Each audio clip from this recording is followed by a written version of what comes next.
Bonjour à tous, bienvenue dans les mardis d'immigration. J'espère que vous avez passé une belle semaine.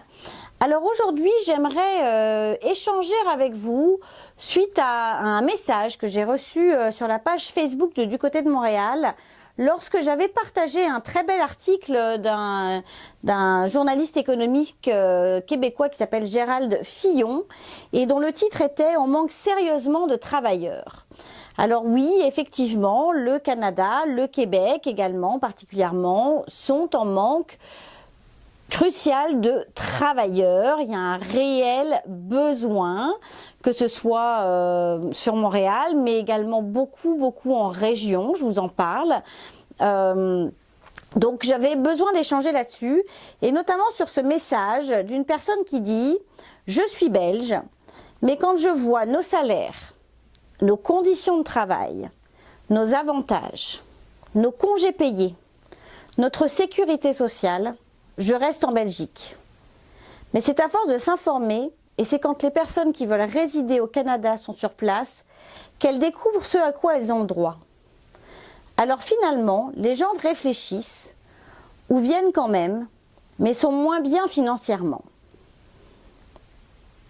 Alors, comment dire, c'est pas exactement comme ça que ça se passe, parce que effectivement, je pense que ce soit en Europe ou ailleurs dans le monde, il y a ses avantages et ses inconvénients.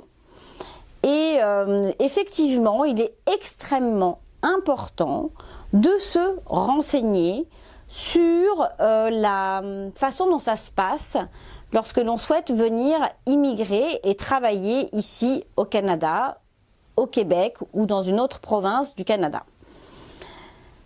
Il est vrai qu'il n'y a que 2 semaines de congés payés et que les gens travaillent 40 heures par semaine. Par contre,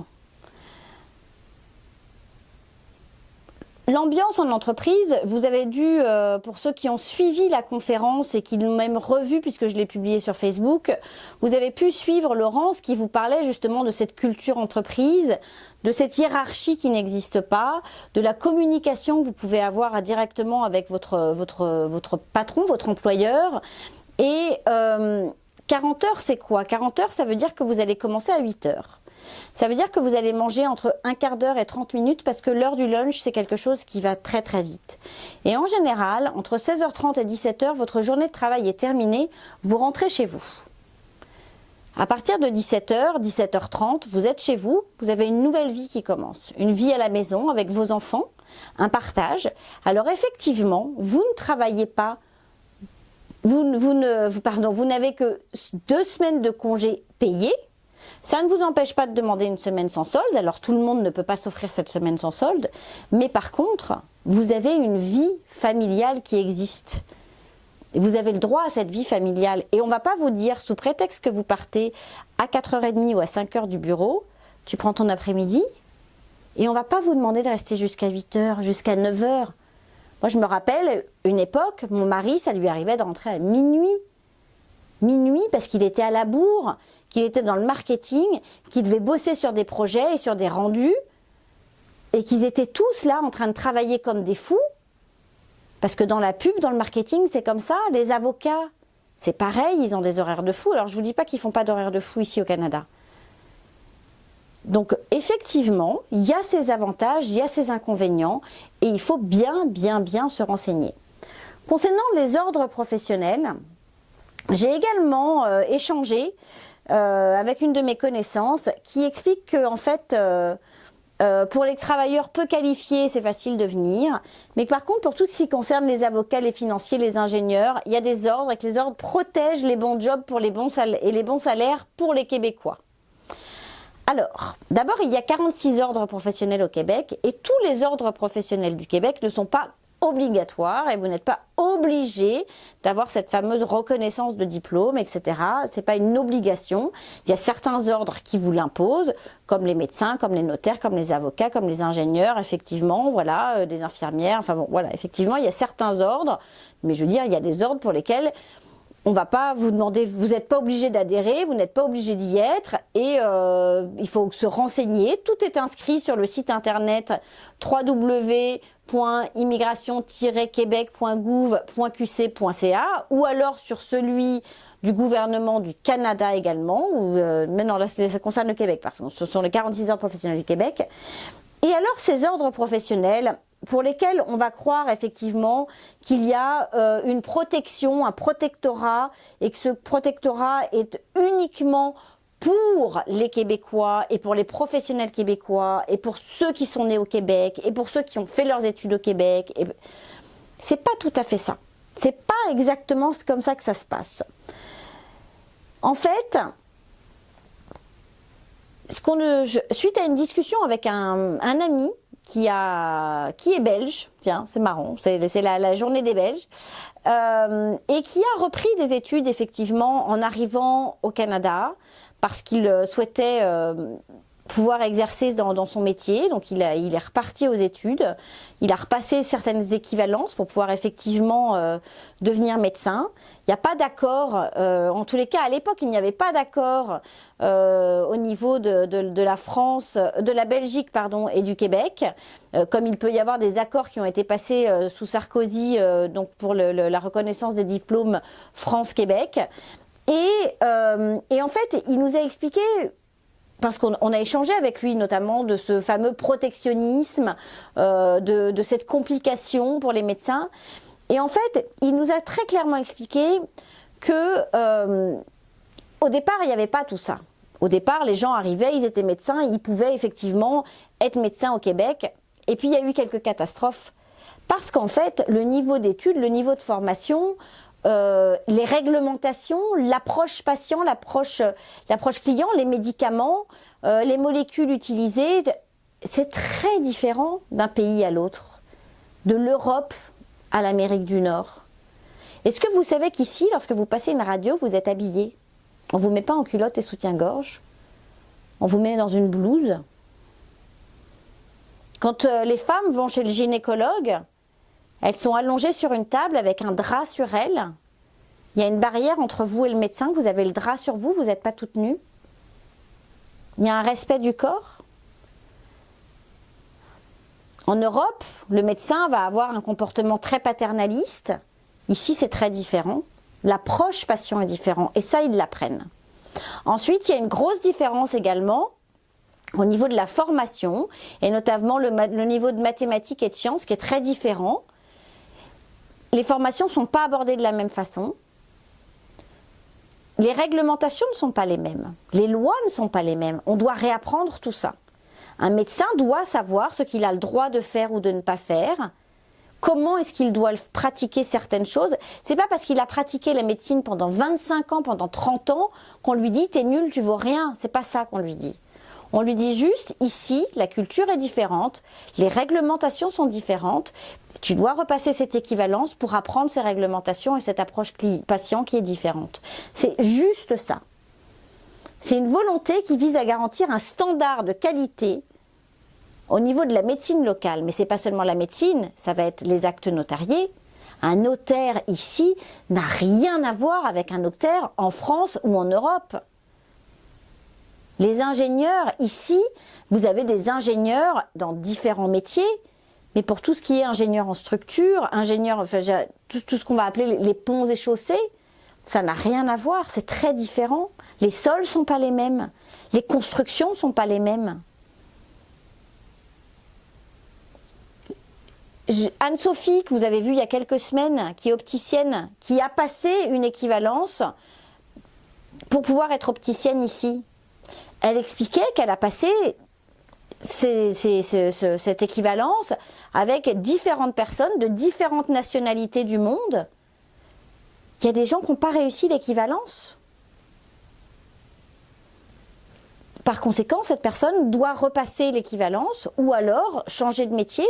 Elle ne pourra pas exercer ici. Ce n'est pas une question de protectorat. Et ça, c'est très important. C'est très important que vous en ayez conscience, que vous n'ayez pas le sentiment qu'on va vous essayer de vous faire croire que vous êtes mauvais, qu'on va essayer de vous dire que en fait vous ne savez rien faire. Ce n'est pas ça. c'est que les lois, les réglementations, les approches sont différentes. Après, vous l'entendez ou vous ne l'entendez pas. Vous immigrez en vous disant de toute façon c'est pas grave, j'y vais quand même et puis de toute façon j'ai tellement d'années d'expérience que je vais y arriver et puis vous n'y arrivez pas, vous êtes déçu et là c'est dur. Et là vous vous dites ah bah vraiment le Québec, le Canada, mais non, la règle elle est simple. S'il y a une chose ici dont vous pouvez être absolument certain, c'est que c'est un pays où les règles sont suivis. Il n'y a pas de possibilité d'aller déjouer parce que éventuellement vous avez une connaissance et que donc on va vous faire passer par la pile. Non. D'ailleurs, c'est rigolo, il y avait aujourd'hui le ministre du Canada qui était à Sciences Po, le Premier ministre, et Justin Trudeau. Et à un moment donné, il prend un exemple. C'est un exemple que je vous donne régulièrement par rapport aux règles du pays. C'est la règle du feu rouge, où il explique qu'au feu rouge, on ne traverse pas, on attend qu'il soit vert. Parce que les conséquences de traverser au feu rouge sont celles de vous mettre en danger, mais celles de mettre en danger les conducteurs et puis de déranger la circulation. Et c'est marrant, c'est souvent un exemple que je prends, ça m'a fait sourire lorsque je l'ai entendu. En France, on s'en fiche complètement. En Italie, pareil, on traverse, on est des latins, on y va. Alors c'est sûr que plus vous êtes dans le nord de l'Europe, plus ça va être carré, encadré. Je veux dire, en Allemagne, vous allez à Berlin, vous vous mettez au bord du trottoir, la voiture s'arrête alors qu'elle n'a pas forcément à s'arrêter, qu'elle vous laisse passer, c'est extraordinaire. Donc, il faut comprendre qu'il y a des règles, il y a des lois, il y a un cheminement pour immigrer. Ça ne se fait pas comme ça. Ça se mérite, c'est magnifique. Il y a plein de belles choses à faire ici, mais il faut bien se renseigner effectivement. Il y a des avantages et des inconvénients. Je ne peux que vous dire que les avantages dans la balance sont largement au-dessus des inconvénients, mais ça reste mon point de vue personnel. À vous de faire votre propre immigration et de voir comment ça se passe. Cette semaine, vous allez entendre un Québécois. Pour une fois, je reçois dans mon émission un Québécois. Un Québécois dont les deux parents sont français, ont immigré, et lui, bien sûr, est né de cette union ici au Québec, donc il est québécois. Il a fait sa carrière dans la banque, devient aujourd'hui boulanger. Je trouve cette expérience absolument incroyable et je suis très heureuse que François soit là pour la partager avec vous. Également, vous verrez en fin d'émission, on change le schéma. Hélène a quitté l'émission et pour une carrière, voilà, elle a trouvé une très belle opportunité. Donc on lui souhaite plein de belles choses et une belle réussite. Vous pourrez toujours prendre contact avec elle si vous avez besoin et si vous avez envie d'échanger avec elle pour une séance de coaching, pour vous faire aider, pour réfléchir au changement. Elle sera toujours disponible pour vous. Et donc en fin d'émission, cette fois-ci, on va avoir Fabrice. Fabrice qui est courtier immobilier et il vient vous raconter ce qu'il va faire. Et cette capsule, ce moment avec Fabrice, c'est donc la parenthèse immobilière. Et puis également, j'avais très envie aujourd'hui d'échanger avec vous et de vous dire, vous êtes à la recherche d'un emploi. Vous voulez venir travailler au Québec. Envoyez-moi votre CV, je vais vous aider. On regardera ensemble s'il y a des corrections à faire. Je le fais gratuitement. Et si je peux vous mettre en relation avec une entreprise qui recherche des talents, votre talent, je le ferai avec grand plaisir. Donc n'hésitez pas à m'envoyer votre CV, géraldine@ducotédemontréal.com et c'est avec plaisir, si je peux vous aider, que je le ferai sans frais et gratuitement. Maintenant, on se retrouve tout de suite après la pause avec Valérie. Conseil de pro vous est présenté par Valérie Flatt, consultante réglementée en immigration canadienne. Bonjour Valérie. Bonjour Géraldine. Comment ça va? Ça va bien aujourd'hui. Bon, alors, la question? La question du jour, c'est Christelle qui la pose, qui en fait cherche à mieux comprendre la définition de conjoint de fait versus le partenaire conjugal.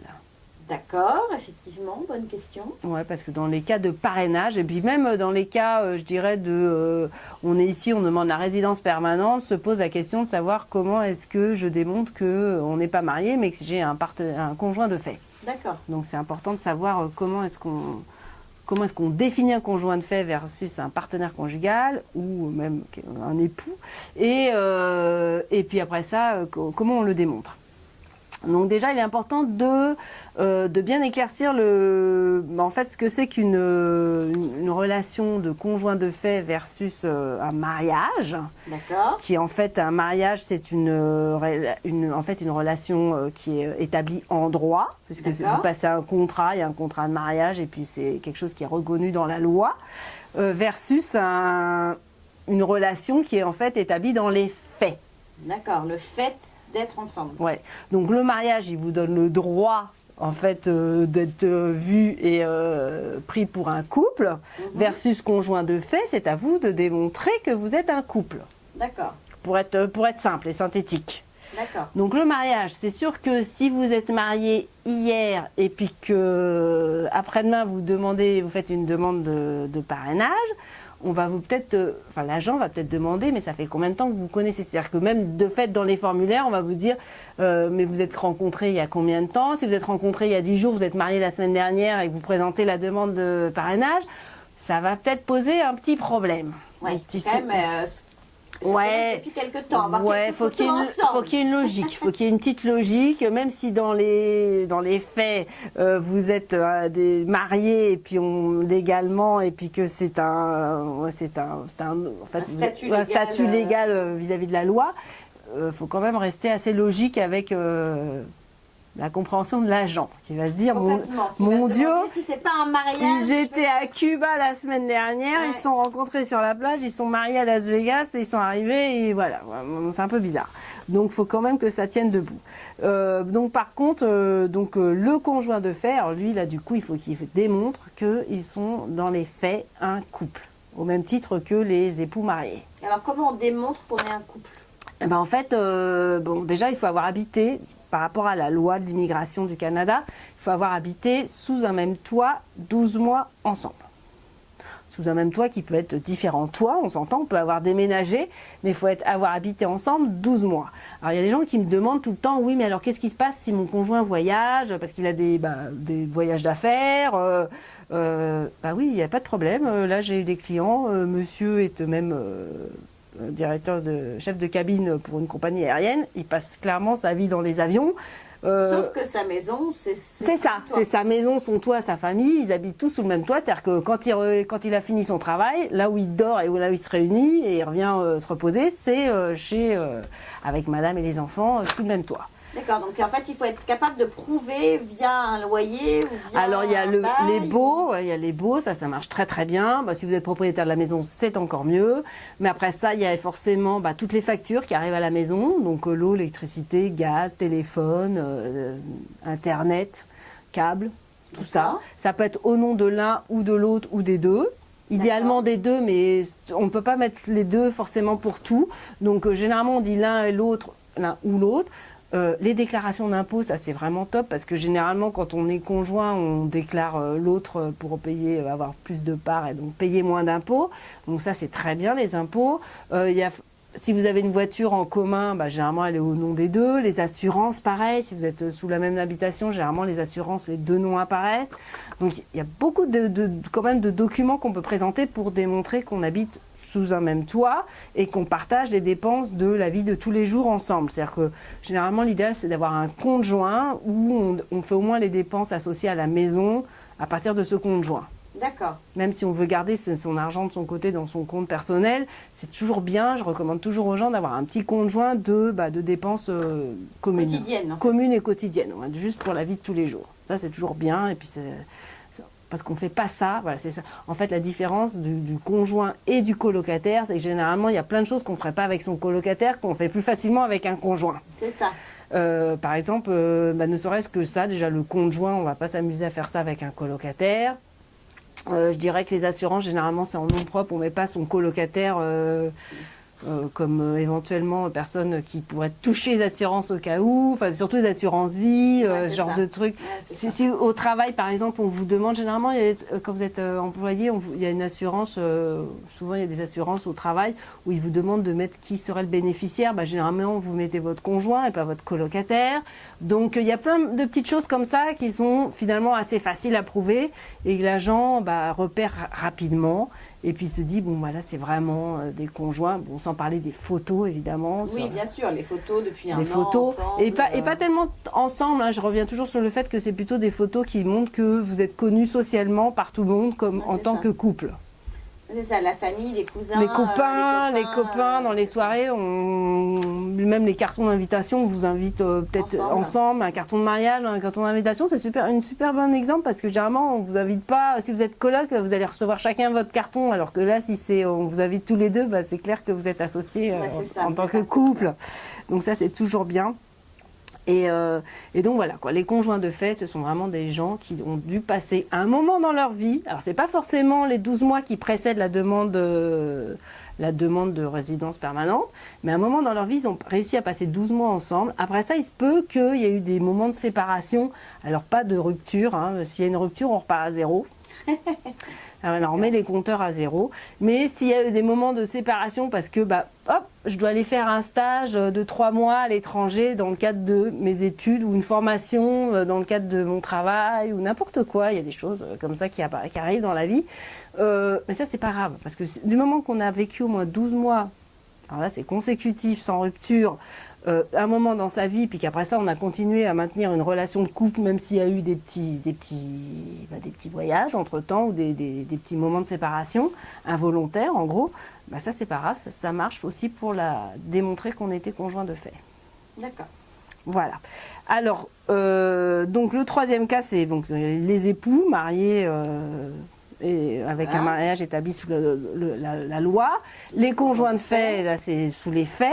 Et alors les partenaires conjugaux, là c'est une troisième catégorie. Ouais. C'est un peu plus subtil. Parce que là ce sont des gens qui ne peuvent pas ni se marier, ni en fait passer 12 mois ensemble. Ils sont ensemble, ils sont amoureux. Ils sont amoureux, ils sont pas ensemble parce que s'ils étaient ensemble, ils pourraient être conjoints de fait. Donc ils sont pas ensemble. Donc on est d'accord qu'on n'est pas ensemble. On peut pas dire qu'on est tous les deux au Canada, mais qu'on peut pas vivre ensemble. Ça marchera pas. Non, mais imagine, je tombe follement amoureuse. Oui. Désolée mon chéri. D'un homme qui vit, je sais pas, Tombouctou. Ouais. On s'écrit, on voyage, on se retrouve en vacances, machin. Mais on peut pas vivre ensemble parce qu'il a sa vie là-bas, moi ma vie là. Il veut venir s'installer avec moi. Ouais, mais ça, c'est pas vraiment une grosse excuse. Non, ça, c'est pas une excuse parce que monsieur pourrait très bien venir en tant que visiteur ici au Canada. Pendant 12 mois ? Bah oui, il fait le premier 6 mois, il arrive en tant que visiteur, il demande une extension en autres 6 mois. Mais il peut pas travailler. Ah non, il peut pas travailler. Ah ouais, je sais. Ouais, il y en a qui font ça. Ou inversement, il y en a d'autres, hein, ça j'ai des clients qui font ça. Le Canadien part vivre 12 mois dans le pays de la conjointe et puis il prend sur lui de passer les 12 mois. Puis une fois qu'ils ont passé les 12 mois, ils disent bon, allez, c'est bon, maintenant on fait la demande et puis on va vivre un peu plus en pointillé. Tu n'es pas considéré comme un partenaire conjugal à partir du moment où c'est ton amoureux, il faut que mais tu ne vis pas ensemble.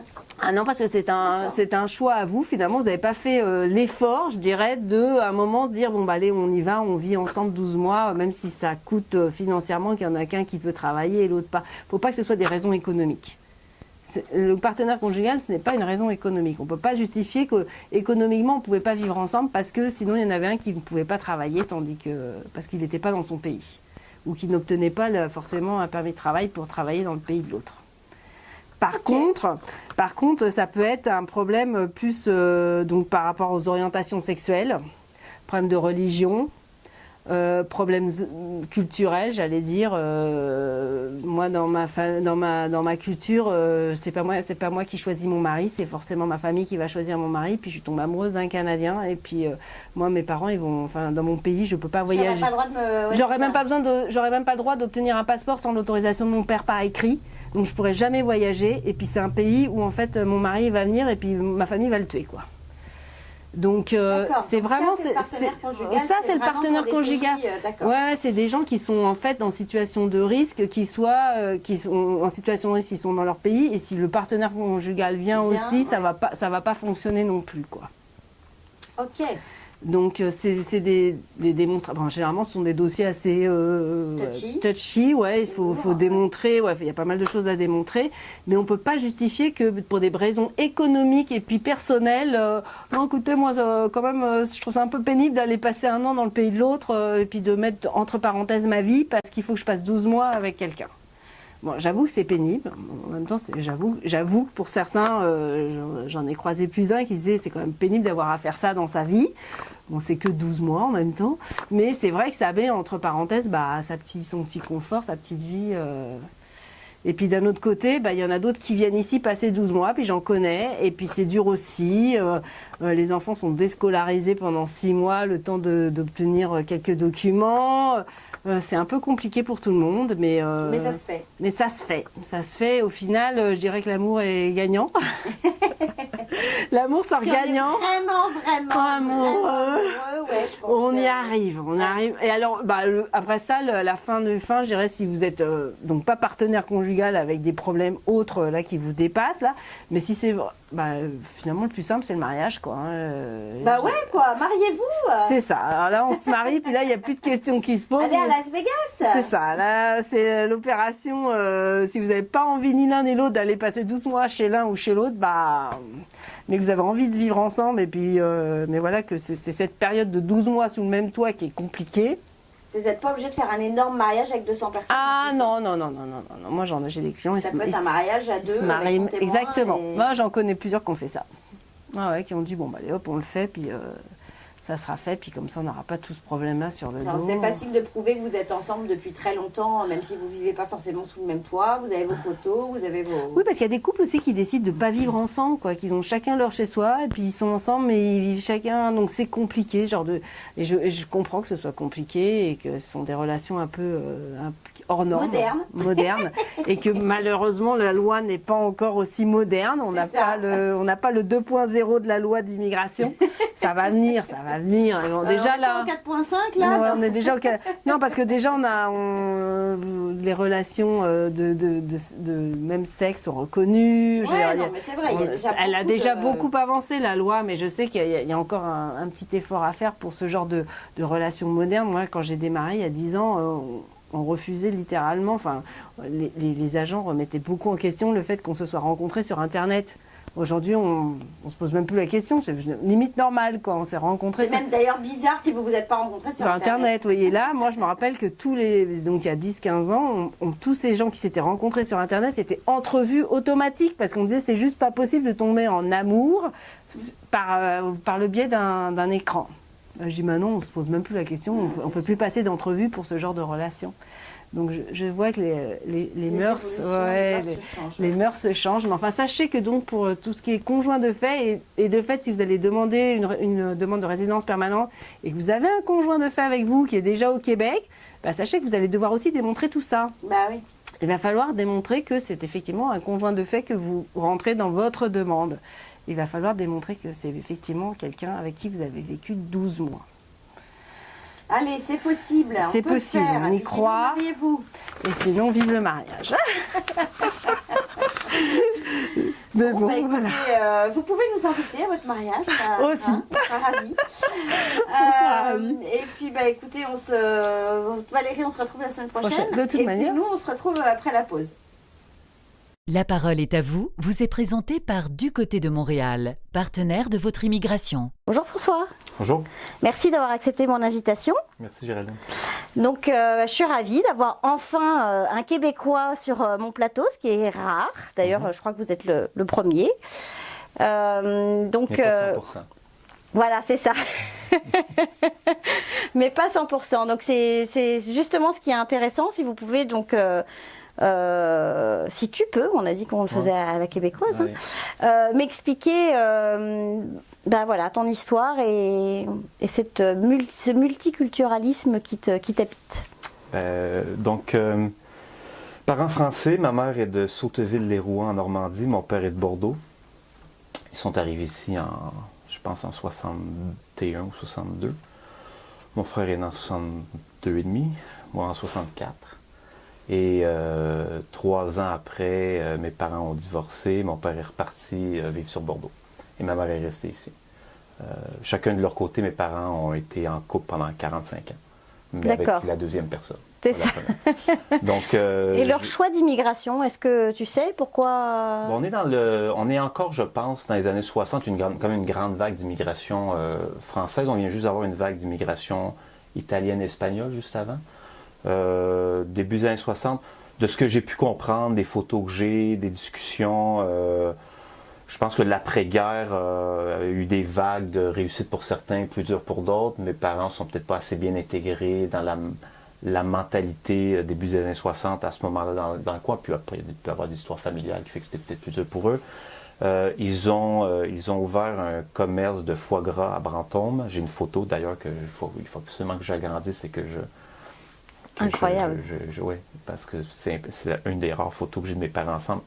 Et en plus, c'est devant un commerce alimentaire. Et donc c'est, je pense, la fuite en avant pour aller ailleurs. Mais le rêve d'un monde meilleur, en fait. Exactement. Comme le Canada le promettait dans le début des années 60. C'est quand même une période pour le Canada qui est assez fructueuse. Hein. On a eu l'Expo 67, le début du métro, les grands contrats hydroélectriques dans le Nord où mon père a travaillé un peu pendant les 4-5 années où il était ici. Et par contre, je pense, c'est probablement plus le divorce que le racinement qu'il n'a pas pris pour mon père, mais il a décidé de retourner en France, refaire sa vie. La deuxième femme de mon père est basque. Il l'avait rencontrée ici, donc il est parti avec. Donc, ah, d'accord. Il y a un côté français de repartir là-bas. Je ne sais pas si c'est elle qui ne se plaisait pas ou lui, mais bref, ils sont repartis. Les deux habitaient à Bordeaux et ma mère est restée ici. Ma mère était dans la restauration. Était serveuse dans un restaurant suisse sur le Saint-Denis. Mon père quand il est arrivé ici, il était d'abord chauffeur de taxi avec un diplôme d'électricité qu'il avait eu en France. Et donc, il essayait de se trouver un emploi dans le milieu électrique et assez rapidement, je pense peut-être au bout de 9 mois, 1 an, il s'est trouvé un emploi dans la construction, donc là, dans les grands chantiers hydroélectriques, la baie James. Et il y avait déjà à l'époque, excuse-moi, comment ça s'appelle, pas des syndicats, mais toute cette protection, en fait, le protectorat lié à certains métiers. Ou est-ce que aujourd'hui, par exemple, un électricien qui arrive d'Europe ou d'un autre pays va devoir, en fonction du nombre d'heures qu'il a travaillé, repasser certaines équivalences? Est-ce qu'il a subi ça ou peut-être que tu ne sais pas, mais... Je sais pas, mais je serais prêt à mettre ma main au feu que non. Parce que quand on regarde, j'ai quand même un background économique, donc j'ai beaucoup suivi le data québécois économique. Clairement, à l'époque, il y a un manque de main-d'œuvre flagrant avec des projets faramineux. Je me souviens que dans plusieurs de ces photos, ce sont des Américains qui travaillaient avec lui. Donc, il y avait aussi beaucoup d'Américains du nord des États-Unis qui venaient travailler au Québec. Le projet de la baie James, c'est un projet grandiose. C'est le projet du Québec dans les années 60. Les projets hydroélectriques, en fait, la Manic. Donc, je suis persuadé qu'il n'y avait pas de complexité. D'accord. Toutes ces problématiques de loi du travail pour un peu bloquer, pas bloquer l'immigration, mais moi la contrôler. C'est une problématique de post-baby boom. C'est une problématique où les baby boomers ont créé un tissu économique qui est quand même assez gros, mais qui va en diminuant dans certaines sphères économiques, qui fait que les gens ont tendance à vouloir protéger leurs acquis. On est dans cette dynamique-là au Québec quand même depuis une dizaine d'années, dans la protection des acquis. Et donc, graduellement, on est un peu ambivalent entre, oui, il faut rentrer de l'immigration parce que on a besoin de main-d'œuvre. On a besoin de main-d'œuvre, on est une société vieillissante. Mais de l'autre côté, on ne veut pas leur donner tout cuit dans la bouche, tout gratuitement. Donc, on met sur certains corps de métier, on a tendance à vouloir surprotéger. Donc, à cette époque-là, on n'était pas du tout dans la même dynamique économique. Donc, je serais surpris qu'il y avait ça. Oui, c'est ça. Mes parents sont repartis. Mon père est reparti. Et là, j'avoue que j'ai des blancs de mémoire sur certains morceaux de ma vie. Mais je sais qu'une fois, mon père est reparti avec moi et mon frère. Donc, sans avertir ma mère, il nous a ramenés en France. Et là, je pense que j'ai 5-6 ans à peu près. Et on est retourné vivre à Bordeaux, chez ma grand-mère paternelle. Donc, on est revenu en France, mais avec mon frère, on habitait chez ma grand-mère maternelle. Sachant qu'il y a eu 2 jugements, un jugement au Québec et un jugement en France. Donc, ma compréhension, c'est que mon père a eu un jugement favorable pour lui en France. Comme ma mère était serveuse, c'était pas un métier bien vu dans le patriarcal français de l'époque. Et comme mon père a quitté le Québec, bien évidemment, ma mère a gagné sa cause ici. Donc, je pense qu'à l'époque, les complexités de divorce faisaient en sorte, pas les complexités, mais les lois ne permettaient pas de faire des échanges de bons procédés qui disaient, c'est un ou l'autre, mais ça ne peut pas être les deux. Donc en gros, ta maman avait votre garde à toi et ton frère au Québec, et puis lui avait la garde, voilà, et donc... Il fallait juste le ramener. C'est ça, donc c'était à chacun qui se prenait... Donc mon père nous a eu enfants. pendant un certain temps en France. On allait chez mes grands-parents maternels un week-end sur 2 parce que ma mère avait un droit de garde qu'elle pouvait évidemment pas utiliser en étant au Québec. Et elle venait en France l'été pendant 3-4 semaines. Donc tu es allé à l'école forcément en France? À Mérignac, à Bordeaux. J'ai fait... Combien d'années d'école Je pense que j'en ai fait 8. Tu as des souvenirs? Oui. Des bons souvenirs Oui, j'ai encore beaucoup d'amis que je vois là, quand j'y vais à Bordeaux. Là. J'ai quitté, j'avais 14 ans la deuxième fois. Mais je me souviens un peu de l'école où j'allais à Mérignac, qui s'appelait La Glacière. Je me souviens d'un ou 2 professeurs.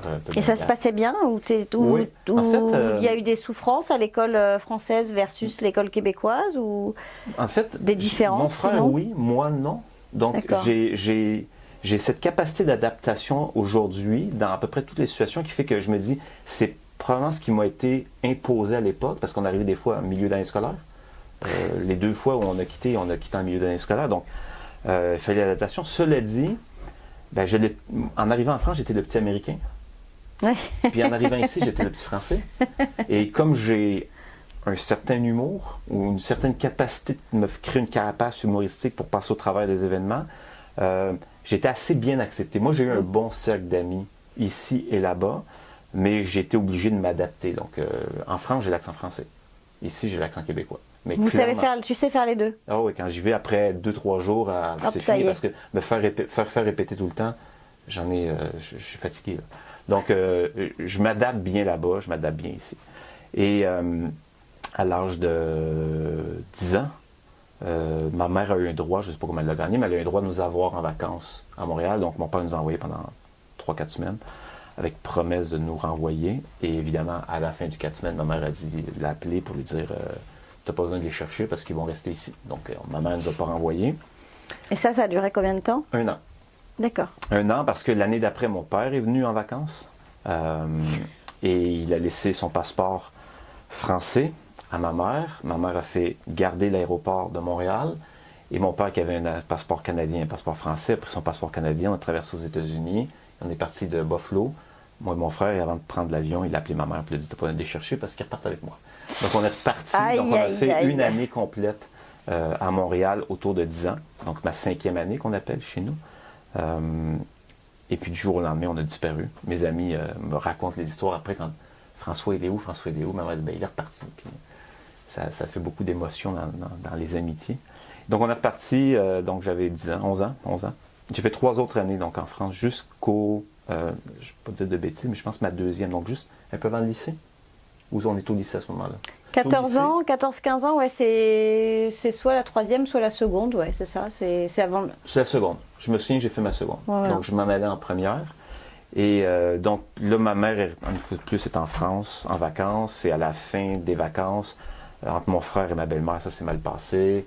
Un petit peu de chamaillage. Et on est parti chez ma mère, qui était encore en France pour 2-3 jours. Mon père est arrivé avec les passeports. Et il a dit, vous n'êtes pas content, vous pouvez vous casser. Et on a pris les passeports et on est reparti. Donc, ça a été la finale. Donc, à 14 ans, on nous a demandé de choisir. Vous restez ici. Et vous repartez. Vous repartez. Et donc, moi et mon frère, on est repartis. Donc, 2 jours après, on est reparti à Montréal. J'étais un 5 ans avant de retourner en France par là mon père. Mon frère, ça a pris peut-être 10 ans. Mais bref, après, on est devenus des adultes. Et toi, ton choix de vie, ça a été de rester vivre au Québec? Oui. Et ton frère? Après, donc on est partis en même temps. Après 10 ans, lui, il est retourné faire un tour en France, après 10 ans. Et mon frère a eu plus de difficultés pas à s'intégrer, mais à s'adapter, trouver un emploi. Donc, à l'âge de 33, il y avait une vingtaine d'années à peu près, il a fait le choix de repartir en France. À ce moment-là, moi, c'est une question familiale, mais j'avais dit, il parle français, anglais, espagnol, il a travaillé dans la restauration, l'hôtellerie, il n'avait pas de femme, pas d'hypothèque, pas rien. J'ai dit, tu devrais peut-être aller ailleurs. Tu devrais peut-être tant qu'à... Puis finalement, il est retourné en France. Et Donc, là, il vit en France, lui. Il est aujourd'hui dans le Périgord. Ouais. D'accord. Et en fait, donc ça fait un certain nombre d'années que lui, il est resté vivre en France et il n'a pas de projet de revenir vivre. Il est en France, il c'est rigolo, ça. a une femme et une fille de 12 ans. Chacun sa vie. Exactement. Un Québécois, un Français. Exact. Et lui, il a à la fois l'accent québécois et l'accent français.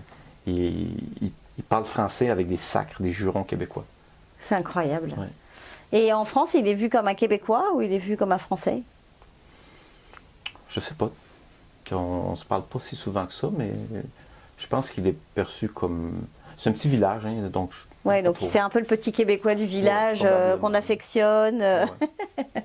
C'est rigolo. Et alors, en fait, la raison pour laquelle j'ai fait appel à toi, enfin on s'est contacté via LinkedIn, je le dis souvent, utiliser LinkedIn, un bel endroit pour faire du réseautage. C'est cette publication que tu as faite de banquier à boulanger. Ouais. Alors voilà, moi de banquier à boulanger, ça me fait rêver. Pas que j'ai envie d'être boulangère, hein, ni que j'aurais aimé être banquière, mais venant d'un pays où c'est compliqué, en général on est dans une case et c'est important d'y rester, c'est plus compliqué d'aller tout changer. Banquier à boulanger, alors d'abord est-ce que c'est une passion ? Et puis, comment on fait une transition comme ça, et puis en plus, banquier, oui, tu as travaillé, tu m'as dit, très longtemps pour une banque française. Oui, pour la BNP. Donc, j'ai étudié, à partir de 15 ans, ma mère qui était encore dans la restauration m'a dit, c'est bien, tu es sorti, mais tu fais ton revenu de poche. Parce que, moi, je ne financerai pas. Donc, j'ai commencé à travailler comme laveur de vaisselle à son restaurant. À quel âge? 15 ans. Un soir semaine. Donc, je travaillais avec elle le dimanche soir, qui commençait bien ma semaine d'école. Hein. Je rentrais à minuit le dimanche. Donc, laver, c'est vraiment ce qu'on appelle la plonge. La plonge. C'est ça. Un restaurant suisse, donc les craquelins pleins de fromage grillé. C'était magnifique. On se fait les muscles des bras. Exact. Et j'ai travaillé de 14 ans à 22 ans à temps partiel dans la restauration, que ce soit laveur de vaisselle, boss boy, bar boy, serveur, garde-manger. J'ai fait à peu près tout dans un restaurant. Donc, j'ai quand même une bonne expérience d'hôtellerie, de restauration. Mon beau-père, le mari de ma mère, travaillait dans l'hôtellerie, était directeur d'hôtel au centre-ville, au Bonaventure. Et il me faisait travailler aussi sur les banquets hivernaux, donc les parties de Noël, où il y avait des grosses soirées. Donc, on travaillait la nuit à monter les salles, les housemen qu'on les appelle, monter les salles de banquets pour 400-500 personnes. Donc, j'ai travaillé quand même, j'ai fait un tour d'horizon de la restauration de l'hôtellerie. J'ai étudié en comptabilité. D'accord. Donc, je m'en allais vers un diplôme de comptabilité. À l'université, c'est ça? À l'université, oui, à l'UQAM. Donc, j'avais à peu près la moitié de ce qu'on appelle le bac chez nous pour aller faire mes examens de comptable licencié. Et je voulais faire un petit peu plus d'argent de poche. Donc, j'ai dit, je vais plutôt aller travailler à temps plein et finir mes études à temps partiel, ce qui est assez facile à l'université. C'est et donc, incroyable, j'ai écrit un peu partout. J'ai envoyé mon CV, en fait, là, pour dire, je me cherchais une job dans une banque ou un bureau de comptable ou une firme qui m'accepterait avec mon 1 an et demi de cours de comptabilité. Et finalement, je suis tombé à BNP chercher la Banque nationale de Paris à l'époque. C'était pas encore BNP, c'était au long, avant la fusion avec Paribas. Donc, chercher un caissier. Donc, un caissier à temps partiel, temporaire. Donc, vraiment, pas plus bas de l'échelle que ça. À peu près l'équivalent du plongeur que j'étais. Et c'était parfait parce que c'était peut-être un 30 heures semaine, 25-30 heures. Avec mes courses, c'était c'est ça, tout excellent. allait bien. Quoi. Ça permettait de faire tes études et de... J'ai fait 6 mois comme caissier et ils avaient un programme où ils remboursaient les cours universitaires sur preuve de réussite. Et quand ils ont vu mes notes en comptabilité, ils ont dit « OK, tu ne seras pas caissier longtemps, on t'emmène du côté du crédit. » Donc, on m'a emmené assez rapidement faire du crédit commercial. Là, c'était une vraie job à temps plein, à 40 heures semaine. Et j'ai fait peut-être 9 mois là-dedans. Et je continuais avec mes cours. J'étais peut-être à 2 ans sur 3 ans de fait. Et je faisais... moi, toujours aimé l'économie. Toujours aimé les chiffres, mais l'économie aussi. Donc, j'ai voulu faire un jour une analyse sectorielle pour un dossier spécifique. Et il y avait une salle des marchés à la BNP et j'allais vérifier s'il y avait de la documentation économique. Et j'ai eu l'appel du Seigneur. J'ai dit, c'est dans une salle des marchés que je veux je veux aller, c'est ça. Exactement. Donc, j'ai fait des pieds et des mains pour entrer dans la salle. Et 6 mois après, on m'a donné le poste de ce qu'on appelle teneur de position, qui est en Donc fait... c'est celui qui court partout, c'est ça? Qui court ou- partout, qui remplit les fichiers, qui va chercher le café, les lunchs, qui mange les claques en arrière de la tête. Pendant 1 an, question de voir s'il a le caractère pour réussir dans une salle des marchés. Fait que je vais faire un fast-forward, mais... Eh bien, c'est que vous avez fait la plonge caissier, la plonge... un peu toujours au bas de l'échelle d'une autre structure un petit peu plus haute. Et pendant ce temps-là, donc je suis rendu peut-être à 2 ans et 2 ans et demi de banque. J'ai des copains d'école qui me disent « François, tu as d'expérience en restauration, tu as un job, tu as un peu d'argent, tu sais compter, on ouvre un restaurant à 3, mais c'est toi qui fais tout. » Et nous, oui! Et nous, on s'occupe du resto. Et j'ai dit, pourquoi pas. Donc, on a ouvert un restaurant à Montréal en face du cinéma Beaubien, qu'on appelle, au cinéma Dauphin à l'époque. Et j'ai duré à peu près 3 ans avec eux. Donc, au bout de 3 ans, c'était bien, ça a roulé correctement, ça faisait pas de sous, mais c'est une expertise intéressante. Mais tu continuais à la BNP? J'étais BNP temps plein. D'accord. Et je faisais Mais ça... tu t'analysais les chiffres, les résultats... Et là, quand j'ai commencé dans la salle des marchés, j'ai arrêté la comptabilité à l'université. Parce que là, j'ai compris que je ne serai jamais un comptable. Je n'irai pas faire mes examens. Je n'irai pas 2 ans en cabinet comptable. Donc, j'ai dit, je vais retourner faire la finance ou de l'économie dans quelques temps que j'ai jamais fait. D'accord. Donc, je faisais un petit peu de comptabilité pour ce restaurant-là, mon resto. J'avais la banque. Et puis, j'ai des gens qui m'ont approché en disant, tu sais compter, tu fais de la comptabilité, tu as l'expérience en restauration. On a un projet de restaurant. On voudrait que tu fasses la comptabilité là-dedans. J'y suis allé. J'ai rencontré un chef qui s'appelle Normand Laprise, qui est le meilleur chef à Montréal aujourd'hui. Et j'ai ouvert le Toqué avec Normand et Christine 2 ans plus tard. D'accord. J'ai embarqué dans le projet pendant 3 ans. J'ai monté toute la structure administrative comptable. Et c'est une très belle réussite. Ben oui. Donc, j'ai un petit côté de... Je le sais que j'ai un côté où j'aime la restauration, j'aime l'entrepreneuriat, mais disons que les banques payaient bien. Et j'étais vraiment en mode... Progression, ouais, c'est progression très rapide dans la banque. Au point où, au bout de 5 ans en salle des marchés, on m'a donné la responsabilité de l'équipe de vente pour le Canada. Donc, à 29 ans, j'étais le premier vice-président de la Banque nationale de Paris. Ensuite, il y a eu la fusion avec Paribas. Et là, le côté bulle culturel a été hyper intéressant parce que les Français m'adoraient à Paris parce que j'étais vraiment un Nord-Américain dans ma tête au niveau de la structure bancaire.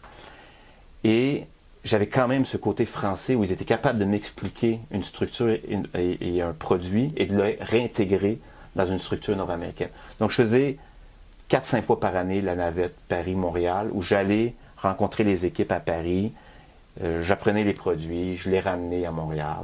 Oui, pour savoir comment les vendre et comment les proposer, mais versus On m'a proposé de retourner Canada. à Paris souvent. Là. Les gens m'ont demandé, m'ont offert des postes à Paris. Et je voulais pas. Et à 29 ans, j'ai mon premier enfant aussi. Donc, un à 29, un à 30, un à 31. Ouais. Donc, ma femme voulait pas, ma femme qui est une Québécoise pure laine, voulait absolument pas qu'on aille habiter en France. Voulait pas qu'on aille habiter à l'étranger, point. Là. Puis je la comprends, là, on est bien à Montréal. Donc, j'ai fait un 18 ans à la BNP. Et après 18 ans, dans la même tour, il y a une autre banque qui s'appelle la Banque Laurentienne. J'ai déménagé dans l'autre banque. Je me suis occupé de toute l'international pendant 8 ans. Et les 5 dernières années, avant ma retraite au mois d'octobre passé, je suis devenu trésorier de la banque. Donc, j'avais toute la structure de trésorerie m'appartenait avec 120 employés. Où je gérais tout le bilan de la banque. Donc, mon côté très chiffre, très calculé, m'a bien servi. Économie aussi. J'ai beaucoup aimé ce métier-là. Mais il y avait quelque chose qui me grattait, qui disait... Et on est retraité de la banque à 50 ans? À 53, mais pas une pleine retraite. Je ne voudrais pas faire croire que c'est une pleine retraite. J'avais un droit de retraite à 53 ans. D'accord, parce que tu as commencé à travailler jeune J'avais 30 ans de banque totale, dont au moins 10 ans dans cette banque-là et au moins 53 ans. Ce qui, je le dis d'avance, ne fait pas une très grosse retraite, fait une retraite correcte. Mais après 30 ans de banque, j'ai réalisé que ma créativité était un petit peu étouffée. Une envie de passer à autre chose. J'ai vu beaucoup d'entrepreneurs, et à chaque fois que j'allais dans des entreprises qui étaient un petit peu plus dans la créativité, que ce soit des entreprises de publicité, j'avais des yeux qui pétillaient. Donc, je me suis promis qu'un jour, je ferais autre chose. Donc là, je vais reculer un petit peu, mais il y a 17 ans, quand j'habitais en banlieue de Montréal, il y a un boulanger qui est venu s'installer chez moi. Donc, une banlieue de 35 000 habitants, aucun boulanger, il s'installe, il vient de Toulouse. Quelqu'un hyper sympathique, un vrai sud-ouest. Et on est devenus amis à peu près du premier jour. J'étais son client tous les matins. Moi, j'allais travailler à 6 heures le matin. Donc, 5h30, j'étais chez lui, je prenais un café, un croissant, je me cassais, j'allais travailler. Donc, on est devenus amis. Une petite boulangerie, à peu près 100 mètres carrés, tout seul, avec une vendeuse. Et des files d'attente le samedi, dimanche impressionnantes. Donc, après 6-9 mois, j'ai proposé de prendre le local à côté qui était vide. Donc, on aurait doublé la superficie. Et je dis, il me dit, mais ça me prendrait un plus gros four. Et je commence à surfer au-dessus de... C'est ça, je commence à aller bien économiquement, c'est ça, à me sentir confortable. C'est 40 000 euros. C'est ça. Donc, j'ai dit, écoute, je finance le four, on agrandit, et dans 6 mois, tu me rembourses ou j'embarque avec toi. Et au bout de 6 mois, il m'a remboursé. Donc, j'ai pas réussi à faire mon entrée dans la boulangerie, mais comme j'avais demandé aucun papier, rien, j'avais vraiment fait un chèque pour l'aider, ça a resserré encore plus notre amitié parce qu'il m'a dit, c'est bien la première fois qu'un banquier n'essaie pas de m'entourlouper. Donc, on est devenus amis. Il a grandi 3 fois, 4 fois. Sa boulangerie faisait 350 mètres carrés à la fin. Un beau succès. Et au bout de 7 ans, il a eu un petit peu le mal du pays de Toulouse. Il a vendu. Je voulais acheter. J'étais en séparation de ma première femme. Mon avocat m'a dit, tu touches pas à ça, c'est pas une bonne idée. Pas maintenant, en tous les cas. Exact. Donc, ça, c'était il y a 10 ans. Il a vendu et il est reparti à Toulouse. Et alors? 5 ans après, je me suis remarié parce qu'une première fois, j'ai pas bien compris, je l'ai fait une deuxième fois. Cette fois-ci, je me suis marié. C'est la bonne cette fois? Oui, je pense que oui. Je suis sûr que oui, en fait. Je me suis marié dans le Périgord. D'accord. Ma deuxième conjointe est mi-française, son père vient de l'Anjou, sa mère est québécoise, mais on a décidé qu'on se marie dans le Périgord. D'accord. Et donc, il était au mariage il y a 5 ans. Il m'a dit, écoute François, j'avais oublié pourquoi j'avais quitté Toulouse la première fois. Je pense que j'ai fait une erreur. Pas parce que j'aime pas Toulouse, mais parce que c'est compliqué d'être en affaires en France. Donc, il dit, si jamais tu repenses à faire un projet de boulangerie à Montréal, je suis partant. I'm here. J'embarque avec toi, c'est clair, mais il dit, il faut que ce soit un beau, gros projet. Donc, ça fait 5 ans que je travaille sur un projet. Mes études de marché, mes structures, mes produits. C'est important une étude de marché quand on veut lancer une entreprise. Hein? J'ai fait de l'impulsivité dans le passé en business. Et c'est pas une bonne idée. Il faut vraiment prendre son temps. Même dans les locaux que j'ai visités, j'ai vu des beaux locaux initialement. Je dis pas que j'étais prêt à les signer, mais je dis ça fonctionnerait, ça serait bien. Et puis après, on en visite 4, 5, 6 autres. On n'est pas dans la même game. Celui-là, il est comme 10 fois mieux que le... Fait qu'il faut prendre son temps, il faut faire des études de marché, il faut questionner les gens, il faut se faire aider. Je veux dire, moi, je suis bon en chiffres, je suis un peu un foodie, j'aime la nourriture, je suis pas un boulanger. Je ne serai pas un boulanger personnellement demain. Oui, c'est pas peut-être toi qui va être... et encore, il faut savoir le faire si jamais tu as un de tes boulangers qui est malade. Mais j'en ai plus qu'un. Mais il faudrait que les 5 soient malades. C'est ça. Mais bon, c'est quand même bien de savoir... voilà. Donc, 5 ans à travailler le projet. Et puis, l'année passée, au moment où mon 53 ans, mon 10 ans, puis ma retraite, mon premier niveau de retraite était possible, disons que dans mon attitude, probablement, à l'intérieur de la banque, ça a commencé à circuler que François, et on ne l'aurait pas longtemps. Donc, ça a accéléré le processus. Disons que mes patrons étaient contents que je me casse. Et j'étais content de me casser. Et tout le monde était content, finalement. Fait que ça fait une belle soirée champagne pour mon départ. C'est vas-y, basta. C'est ça. Bonne chance, amuse-toi bien. Exactement. Dans ton entrepreneuriat. Et donc, là, depuis le mois d'octobre, j'ai quitté le 31 octobre.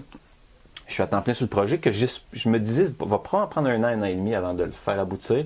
Et puis, les choses se précipitent. Le local parfait apparaît. Alors, ça dépend pour qui. Hein. Moi, je suis très déçue, mais je viendrai, François, c'est promis. Il n'est pas à la bonne position pour toi, mais il est à la très bonne position pour toi. C'est ça. Donc là, le processus est vraiment bien enclenché. J'ai signé mon bail il y a quelques semaines, un bail de 10 ans. J'ai engagé mon architecte designer la semaine passée. Là, on travaille avec les permis de la ville, le financement, voilà, il y a les tout boulangers. On a déjà probablement 3 boulangers qui ont accepté de venir nous rejoindre. Et ce sont des boulangers que tu embauches en France ou ce sont des boulangers qui sont ici aussi? Comment ça se passe en fait? Pour l'instant, c'est principalement ici. D'accord. Il faut comprendre que Ricardo, pendant les 7 ans qu'il a été ici, c'est devenu un nom en boulangerie. Beaucoup des bons boulangers à Montréal, aujourd'hui, disons les 5 meilleures boulangeries, là, au moins 3 sur les 5, c'est des gens qui ont travaillé avec lui. D'accord. Et tout le monde reconnaît que c'est un boulanger, je dirais pas haut de gamme, mais vraiment impressionnant dans son... Et il sait apprendre en plus. Oui, il apprendre aux livre autres, beaucoup, c'est ça, livrer il livre son savoir. beaucoup d'informations. Il a fait l'émission en France sur M6, Meilleur boulanger de France en 2016. Il a fini 4e à la finale. C'est un excellent boulanger. Moi, honnêtement, je pense pas que je serais en train de parler de boulanger aujourd'hui si je n'avais pas rencontré Ricardo. De la même façon que quand j'ai embarqué dans le projet du Toqué, c'est parce que c'était Normand Laprise. Normand Laprise, c'est un très grand chef. Moi, j'aime les artistes. Et souvent, un très bon artiste, c'est pas nécessairement un très bon gestionnaire. Moi, je pense que je suis un bon gestionnaire. Je suis pas un artiste. J'aimerais ça, mais je le suis pas. J'ai un peu de créativité, j'aime ça m'impliquer, mais clairement, je vais laisser des professionnels s'occuper de la partie plus technique. Et en même temps, je pense qu'il faut les deux. C'est-à-dire qu'il faut à la fois un grain de folie pour quitter la banque et aller ouvrir une entreprise comme ça, et puis une espèce de conscience aussi de ce qui se passe, de la façon dont des chiffres, et voilà. Et je pense que c'est une belle association en tous les cas que de se mettre avec quelqu'un qui a un vrai savoir culinaire, qui va savoir le délivrer, et puis ce côté un peu, je pense que l'un pour l'autre vous êtes rassurant, c'est-à-dire que toi tu as ce côté voilà, très posé, très... Je pense qu'on est pas mal yin et yang là, ensemble. C'est ça, voilà. Donc, en plus, dans mes 15 dernières années, pour toutes sortes de raisons, soit parce que je changeais d'emploi ou parce que la banque voulait me faire évoluer, je suis allé voir des psychologues industriels, on m'en a proposé, dont le dernier en septembre de l'année passée. À chaque fois, on me faisait faire un paquet de tests, et on arrivait avec le dossier, et l'individu, le psychologue devant moi, ouvrait le dossier, fermait le dossier, et dit « Pourquoi le bancaire? » C'est parce que ça ne paraît pas dans votre dossier. Il dit, on cherche dans le bancaire des gens qui sont pas trop créatifs et pas nécessairement people person. Il dit, vous êtes à l'opposé. Vous êtes vraiment très créatif. Très dans la com et très créatif. Moi, je me suis souvent fait dire que j'étais créatif. Et j'avoue que ma réponse la plus fréquente, c'était, j'ai créé des produits. J'ai créé vraiment, dans la salle des marchés, j'étais un créateur de produits. Donc, j'ai réussi, je pense, à me fondre dans quelque chose que le bancaire est pas très intéressant aujourd'hui, honnêtement. Quand j'ai annoncé mon départ sur LinkedIn, j'ai eu, je pense que j'ai eu 18 000 vues sur mon commentaire. J'ai eu au moins 200 likes et une centaine de mails de gens qui me félicitaient ou me disaient qu'ils veulent faire la même chose, ou comment j'ai fait, comment j'ai pris ma décision, puis ils ont un projet, et beaucoup étaient des banquiers. Donc, il y a un côté un peu redondant dans le bancaire qui fait que les gens ont envie de quitter aujourd'hui. C'est des beaux métiers. On gagne bien sa vie. Il y a 400 000 banquiers au Canada, donc c'est une belle industrie, c'est une industrie solide. Bon. Mais, côté créatif, n'est pas nécessairement là. Donc, j'ai eu, depuis le mois d'octobre, l'opportunité d'aller voir beaucoup d'incubateurs universitaires, que ce soit à Concordia, à l'UQAM. Pour justement raconter ça, du banquier au boulanger. En fait, on m'a proposé des projets. Donc, pour aller voir, en même temps que j'ai décidé de quitter la banque et je voulais faire de la boulangerie, je n'étais pas à 100% dans la boulangerie. J'étais, je vais faire avancer mon projet, mais maintenant que je suis à la disponible, j'ai quand même écouté. Donc, j'ai eu des propositions, pas des propositions d'emploi, des propositions de projets. Et j'ai des projets où je dis non, j'ai vraiment pas envie de faire ça, de faire de la consultation en finance ou check. Mais j'ai croisé des jeunes qui avaient des projets, dont de lancer des apps. Ma fille travaille chez Moment Factory, qui est un groupe hyper allumé dans les arts. Je suis allé me promener là, je vois les jeunes passer en roulis roulant. Et là, je me rends compte à quel point j'aurais été vraiment très heureux de travailler dans des environnements beaucoup plus allumés. Donc, je pense que j'ai réussi à éliminer tout ce qui était moins créatif du mois de septembre, octobre jusqu'à mois de décembre. Et là, le projet a vraiment accéléré. C'est vraiment là, je regardais les locaux à gauche, à droite, et je suis tombé sur un local où là, j'ai appelé mon partenaire en France. Je lui ai dit, écoute, Ricardo, ça y est. On y est là. Et justement, il a reçu une offre pour vendre sa boulangerie à Toulouse. Donc, il dit, écoute, c'est bien aligné là. C'est ça. Les deux, on était très contents. Donc, il y a encore de la finalité dans tout ça. Mais donc, on est, là, je pense qu'on est vraiment en projet. Le local est un peu plus grand qu'on voulait. Il fait quand même 300 mètres carrés. C'est pas mal, en effet. Mais il a une belle façade. Donc, il a 25 mètres de façade. Il est vraiment centralisé dans le cœur du plateau Mont-Royal, qui est le quartier le plus densément peuplé de Montréal, le plus français de Montréal. Donc, Mais quelle tristesse! Mais ouais. il y a, Ah oui, encore une fois le plateau, mais c'est ça. en plus, c'est à 5 minutes de chez moi, donc moi, ça m'arrange un petit peu. Donc il n'y a pas que des Français, on est d'accord. Non, non, non. Il y en a, mais Oui, ils il y ne sont en a. pas tous là. Non, sur 107 000 personnes dans le plateau Montréal, je pense qu'il y a 7 000 Français. Ça va quand même, sur 100 000 Québécois, ça reste, le chiffre reste minime. Et il y a quand même un projet derrière d'aller ouvrir plusieurs boulangeries. Est-ce que je peux rêver un jour à pouvoir ne pas faire, je sais pas, une dizaine d'arrêts de métro pour venir dans la boulangerie que tu vas créer avec ton collaborateur, ou est-ce que c'est vraiment, ça s'arrête à une boulangerie? Est-ce que c'est quelque chose, un plus gros projet ou... Le projet initial, c'est plusieurs boulangeries. Je dirais entre 10 et 15. On va commencer par une.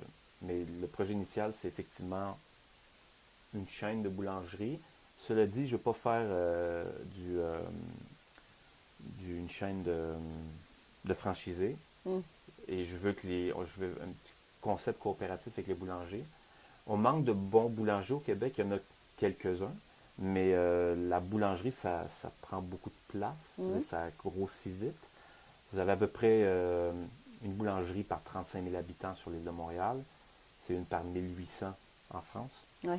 Dans certains villages, c'est 2 pour 2000 habitants.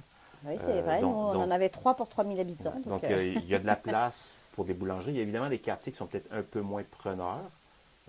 Cela dit, pas tant que ça. Je m'attendais dans certains quartiers, mais j'ai beaucoup de gens qui me demandent pour aller dans l'ouest de la ville. Donc, il y a beaucoup de place pour des boulangers à Montréal, mais je pense qu'il faut bien l'organiser. Il faut prendre son temps pour...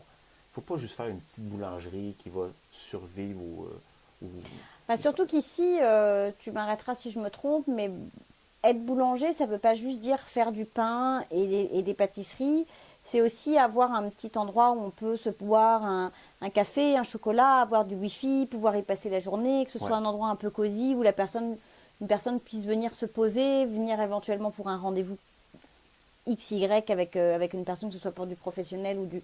Donc voilà, c'est un lieu où on se pose en fait. Hein.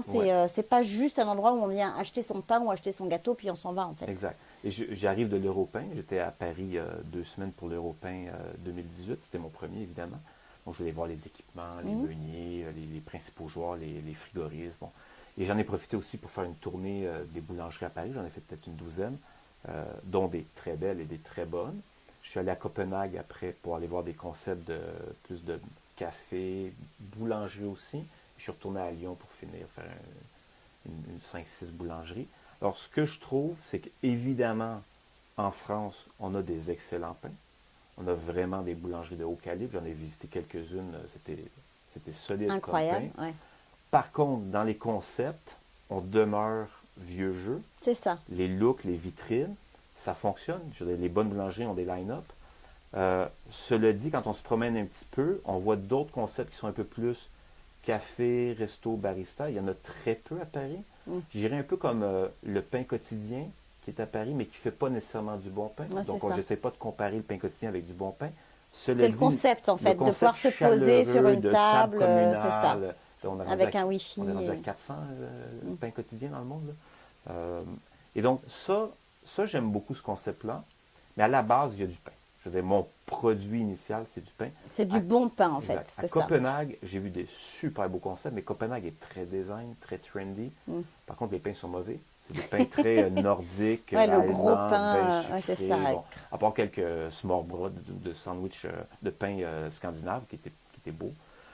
Mais les concepts étaient très beaux, très chaleureux, très design. On voit là bien la production de boulangerie. Donc, c'est un peu il va y avoir un peu un hybride. Je pars quand même avec probablement le meilleur pain à Montréal. Tant qu'à moi, j'ai le meilleur boulanger.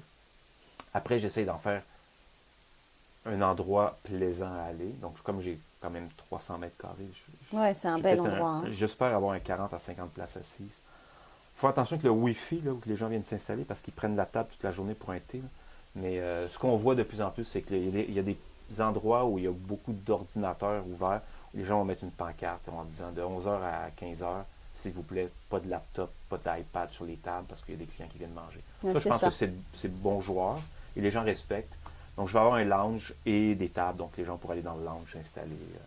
C'est ça, pouvoir faire un peu les deux, à la fois pouvoir rester manger, enfin que les gens viennent pour l'heure du lunch. Mais les discussions que j'ai eues en France avec des vitrinistes ou des gens de vitrine, des gens qui s'occupent de design, et j'ai vu différents projets. Je veux dire, je trouve ça beau ce que vous faites, mais je n'ouvre pas une boulangerie française à Montréal. Mm. J'ouvre une boulangerie nord-américaine, je dirais, ou québécoise, avec un boulanger français. C'est ça, avec du pain C'est clair français. que le pain, ça va être le meilleur.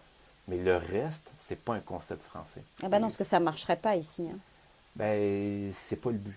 C'est-à-dire que je veux pas faire juste déjà, la pâtisserie fonctionne pas très bien à Montréal. Moi, j'aime beaucoup la pâtisserie. Mais d'ailleurs, la plus grosse pâtisserie montréalaise, Gascogne, a fermé il y a un mois et demi. Là, elle a fait faillite. Elle avait 7 endroits. Parce qu'elle n'a pas été capable de se renouveler. Et ça aussi, je le vois un peu en France, la pâtisserie a de la misère à se renouveler. Cela dit, elle est très bonne. Moi, des éclairs, je peux en manger beaucoup. Là. Mais il n'y a pas... avec les meilleurs boulangers... Et qu'est-ce qui fait que la pâtisserie accroche moins parce qu'ils sont quand même gourmands?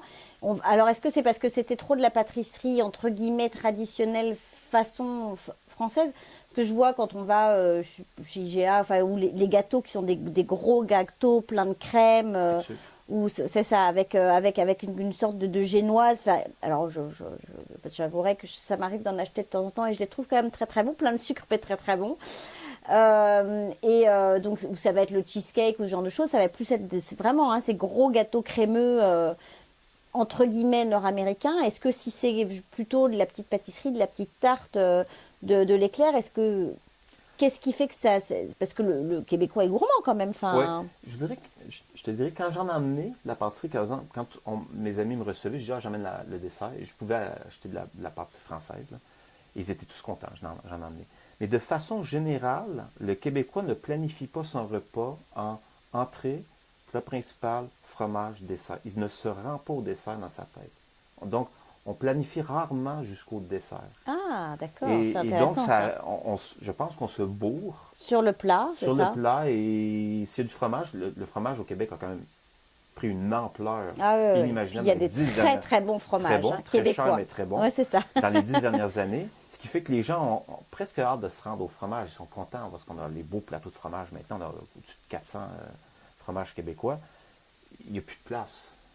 Il n'y a plus de place pour le dessert. Ouais, c'est ça. Donc, ils n'ont pas forcément la bouche sucrée, cette envie de terminer par un petit quelque chose sucré. C'est vraiment pas dans la sucré. mentalité ou dans la culture québécoise. Donc, c'est difficile de percer. De la même façon qu'aujourd'hui, il y a 5 bonnes boulangeries à Montréal.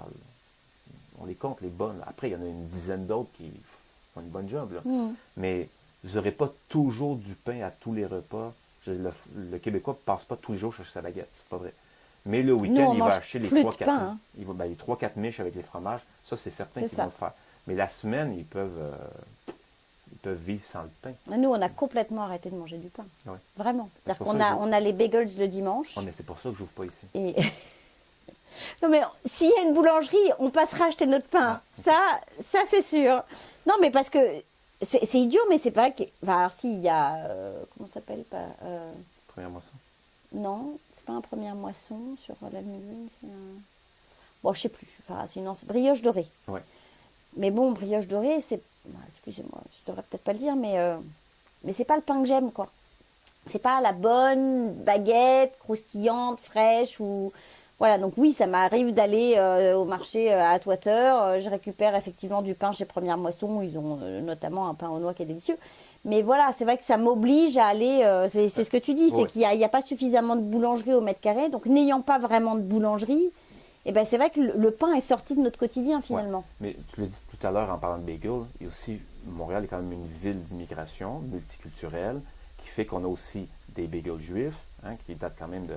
On a des pains portugais, on a des pains italiens. C'est pas les meilleurs pains du monde, mais c'est des pains différents. Moi, j'aime bien avoir quand je fais de la tartine. Et donc, on finit un peu par ne pas toujours... On n'est pas toujours dans la mentalité de... C'est ça. Il n'y a que le pain français qui existe. On est quand même des Québécois avant d'être des Français. Donc, il faut faire attention. Demain matin, quelqu'un dit « Mon Dieu, mais il n'y a pas de pâtisserie à Montréal, j'en ouvrirai 50. » Ouais, c'est comme il n'y a pas de poutine en France, puis je vais en ouvrir 50. Une à Paris, ça fonctionne. Et il n'y a pas longtemps. Et qu'il n'y a pas longtemps. On ne sait pas si elle va durer longtemps. J'en ouvrirai pas c'est- 50 à ouais, chaque c'est ça. métro. Là. Donc, C'est ça. ça, c'est la grosse erreur d'arriver au Québec et de dire... Il n'y a pas, donc j'ouvre. Exact, tout à fait. Il n'y a pas parce qu'il n'y a pas. Bah, il n'y a pas parce que Le besoin c'est ça, le besoin n'est pas là. nécessairement présent, il faut le créer. Donc, le pain, je le vois. Quand j'ai ouvert mon premier resto il y a 30 ans, mon petit café, on allait au Pain Doré, qui était pas tellement loin de chez nous. C'était la première vraie boulangerie française à Montréal, qui est devenue une assez grosse chaîne, mais maintenant qui ne fait que du congelé chez Costco. Il reste quelques pains dorés à gauche à droite. C'est pas des excellents pains, mais ils font une bonne job. Puis maintenant, ils ont pris la voie des croissants congelés, des chocolatines congelées. dans les Ouais, ce qui fait que supermarchés. c'est pas Bon. forcément de la très Mais bonne. c'est quand même le premier. Il y en avait un là, il y a 30 ans. Après, il y a eu Cousin, il y en a eu d'autres. Puis bon. Maintenant, ben, il y a Première Moisson qui a, je pense, 24 boulangeries au Québec, qui a vendu une chaîne alimentaire il y a 3-4 ans, qui va très bien, qui fait un pain honnêtement très correct. Mais bon, c'est un peu le problème quand on grossit. Le niveau de la qualité, c'est difficile de garder. C'est ça, la niveau qualité à un élevé. moment donné descend. Donc, quand je disais tout à l'heure, mon objectif c'est 10-15, ça va s'arrêter la journée où je pense que la qualité diminue. Ouais, c'est ça. Bon. C'est-à-dire que quand on ne peut plus produire avec la même qualité, faut. On se calme. Bon, bah écoute, c'est. Voilà, maintenant. Alors, si, j'ai encore une petite question. Est-ce que c'est difficile de trouver des boulangers au Québec? Est-ce que dans un projet de 10-15 personnes, à un moment donné, tu vas aller chercher des boulangers ailleurs, en Europe? Ou est-ce que vous allez vraiment essayer de vous atteler, de les trouver ici? Et est-ce que l'immigration va rentrer dans le cadre de ce projet? Est-ce que vous allez aller chercher des personnes ou... Alors, la réponse est absolument, on n'a pas le choix. Pour plusieurs raisons. Bon, évidemment, comme les boulangeries sont en croissance au Québec depuis peut-être une dizaine d'années, les très bonnes ont été ouvertes dans les 10 dernières années. Des écoles de formation de boulanger, il y en a très peu. J'ai parlé à des professeurs d'école, que ce soit dans l'ouest ou dans l'est de la ville. La culture n'est pas encore là. Donc, il y en a un qui m'a dit ouvertement, il dit, écoute, j'en ai 20 en début d'année, j'en ai 5 qui finissent l'année, j'en ai un qui devient boulanger, peut-être 5 ans après, il n'est peut-être même plus là. Il dit, même des fois, j'ai l'impression, vu que c'est des formations que le gouvernement donne des subventions, j'ai l'impression presque de frauder le gouvernement, là, parce que j'en amène 20 au début, j'en sors un au bout de 5 ans. Ça fait pas le Ça fait pas la job, ouais. Bon, pourquoi? Je pense que culturellement, c'est pas là. Un jeune qui s'en va en boulangerie au Québec, probablement comme dans plusieurs écoles de métier, c'est parce qu'il se cherche un peu et puis dit, boulangerie, c'est cool faire du pain. Ouais, mais quand tu te lèves à 3 heures du matin, c'est moins cool. J'ai l'impression qu'en France, on le sait. Quand on va en boulangerie, on le sait très bien que ça va être ça qui va se passer. C'est une passion, en fait. Ça va être à 3 heures du matin. Bon. Et puis la pyramide, ici, on part à 20, on finit à 1. En France, on part à, je ne sais pas combien on en forme, mais c'est des milliers par année. On arrive en haut. Disons que le 100 premier, c'est quand même du calibre. Et donc, il y a capacité de chercher des bons boulangers. Bon. Ramener ça en France où je pense qu'ils sont sous-payés et souvent exploités dans des carcans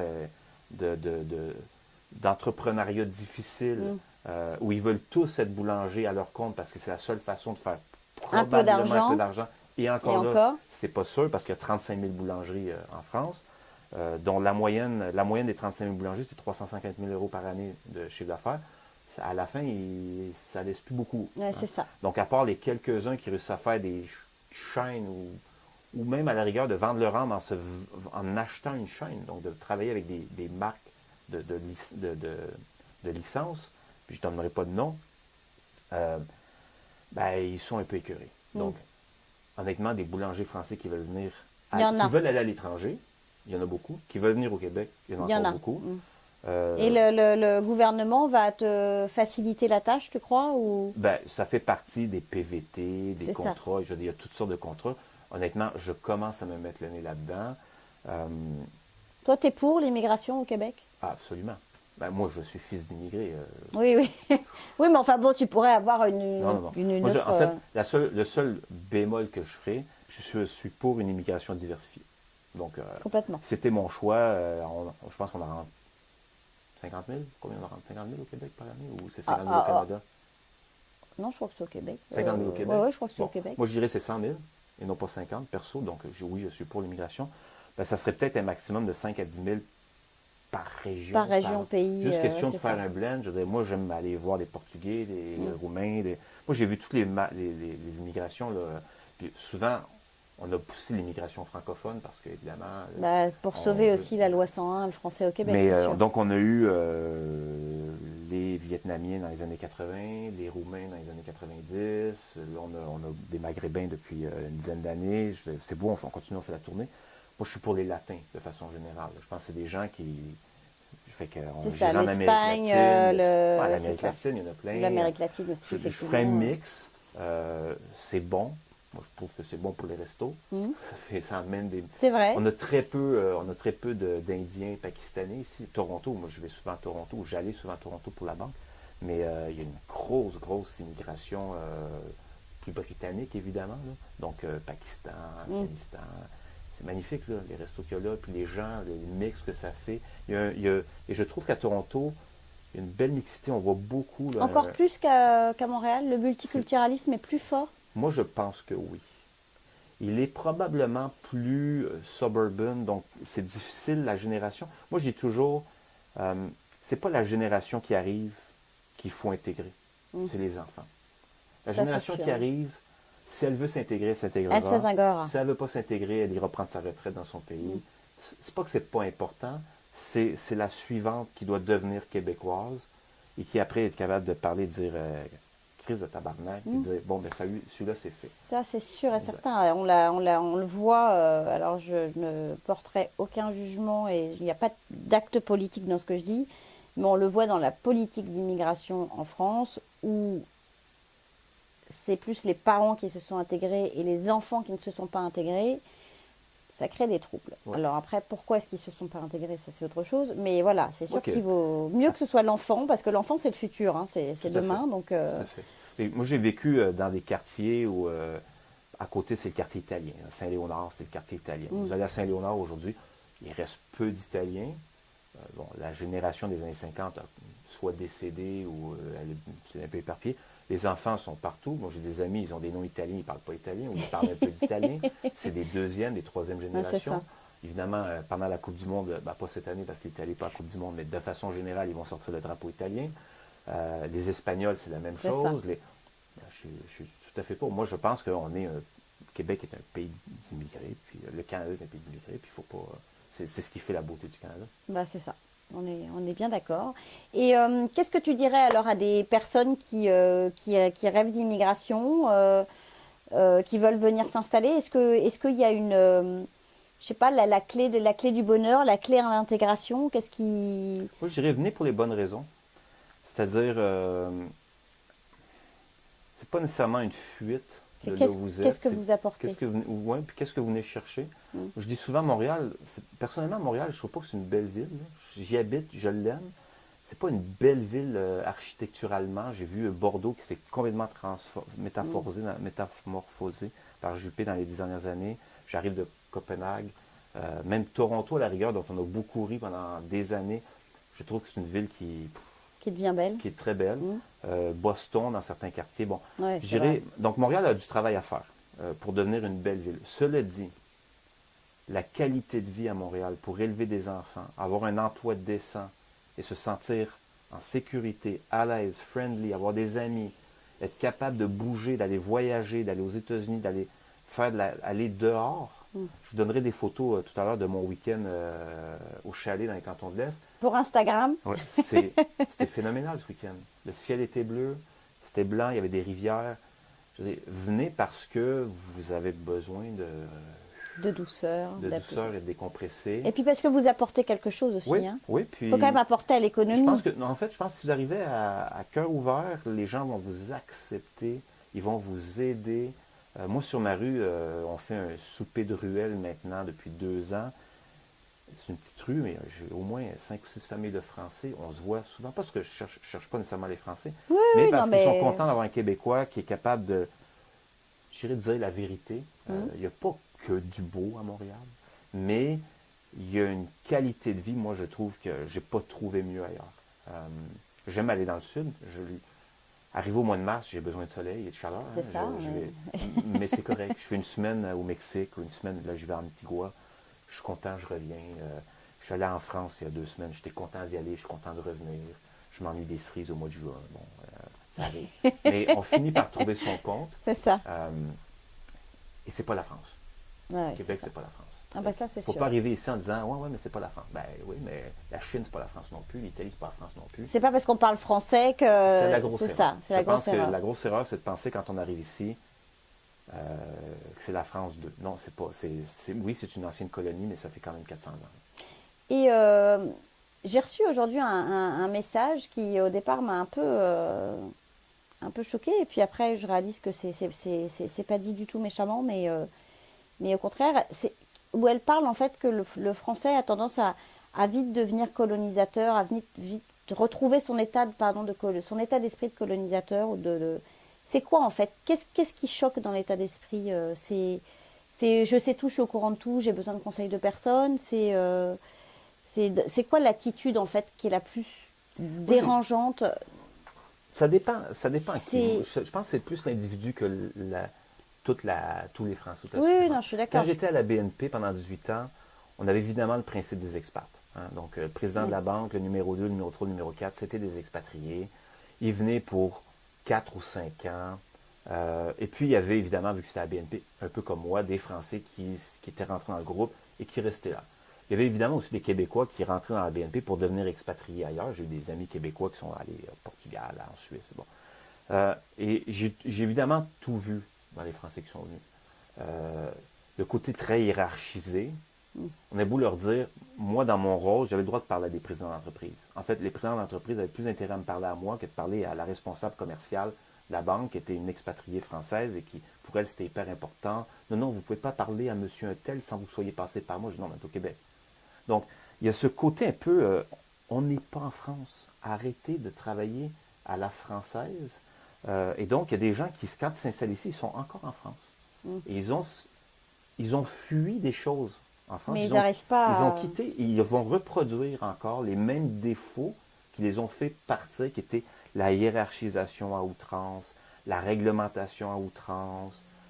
Ici, même au niveau gap générationnel, le gap est beaucoup plus serré que ce qu'on retrouve partout ailleurs. J'ai eu une discussion à Toulouse. Avec un boucher à côté de mon ami boulanger. Je suis allé me chercher une viande. Et discussion sur ça ne dérange pas que j'aille prendre mon café, hein, c'est quand même moi le patron. Hein. Il me regarde, hein, c'est normal, hein, monsieur? J'ai dit, si vous me permettez, vu que vous me posez la question, je viens du Québec, je suis chez votre collègue, votre voisin boulanger. Je vous dirais, ce genre d'attitude-là, chez nous, on ne le fait pas. Déjà, on va se tutoyer, hein, même entre patrons. Alors, si vous savez, monsieur, si je laissais mes employés me tutoyer, comment ça finirait en foire? Ah ben, j'ai dit, essaye-le. On ne sait pas. Mais je le comprends, il ne peut pas le faire. Ici, on a le tutoiement facile, c'est vrai. Mais il faut aussi se mettre dans la mentalité nord-américaine anglo-saxonne. En anglais, tu et vous, ça n'existe pas. C'est pareil, ouais, c'est ça, you. enfin, c'est you. Fait que C'est un nous, mot. on dit you comme on dit tu. Donc, on dit tu à tout le monde. Il y a des Français qui sont choqués de ça.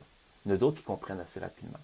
Donc, je pense que c'est pas qu'on trouve que les Français, certains Français qui débarquent sont rébarbatifs.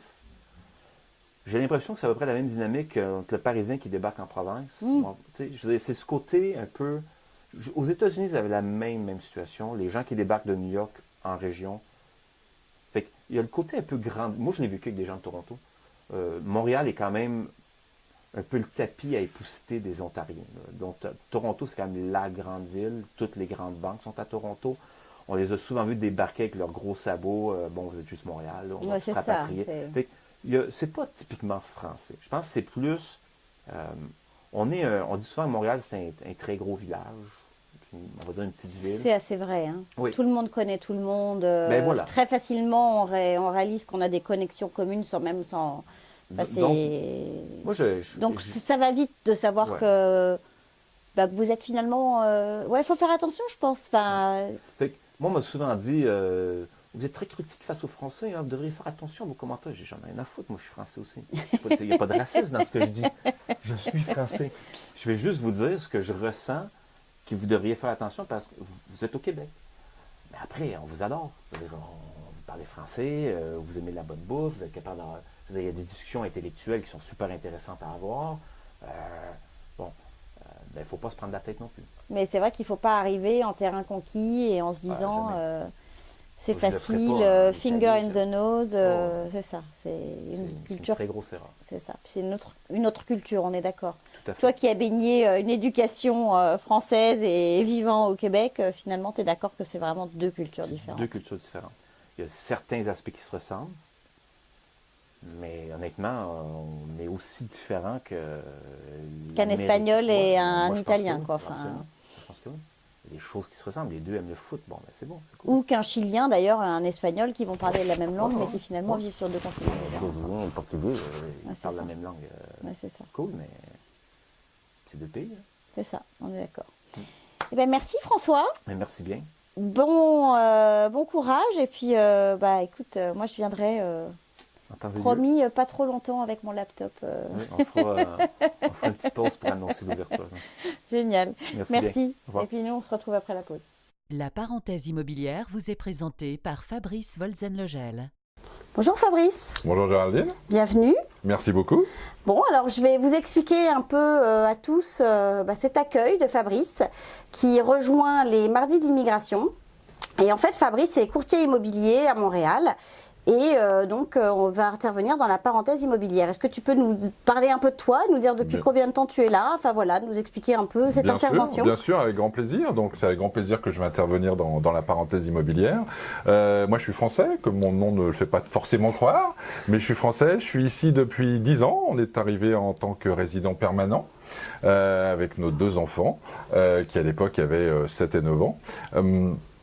Je suis courtier immobilier depuis maintenant 8 ans, au sein d'abord de chez Remax et ensuite donc de chez M Immobilier.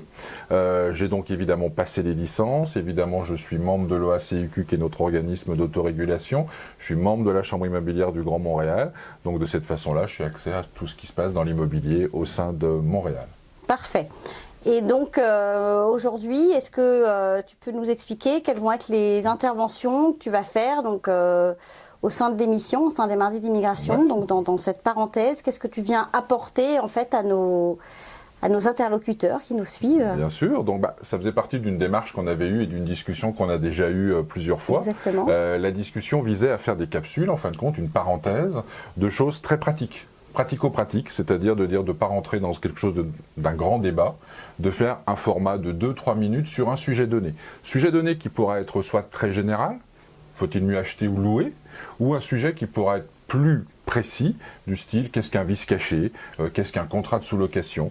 Donc on va essayer de mixer à la fois des choses très pratico-pratiques de façon à ce que vous qui êtes à l'étranger, qui avez le projet de venir nous voir, vous ayez des réponses claires à vos questions.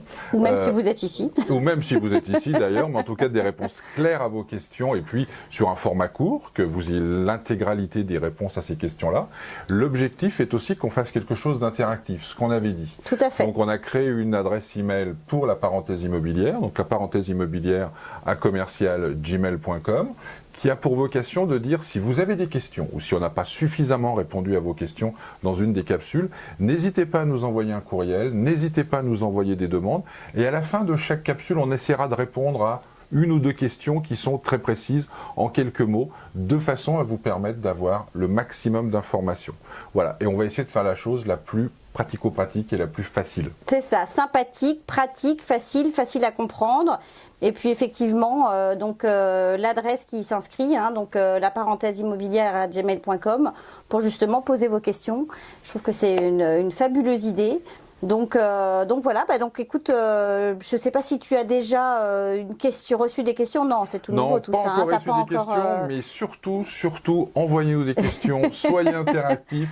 Il faut vraiment, c'est quelque chose qu'on fait pour vous permettre d'avoir des réponses. Donc surtout, ne soyez pas gênés. S'il y a quelque chose qui n'a pas été clair, s'il y a un thème qu'on n'a pas abordé, évidemment que des thèmes, il y en a une 50aine ou une 60aine qu'on va aborder au fur et à mesure des émissions.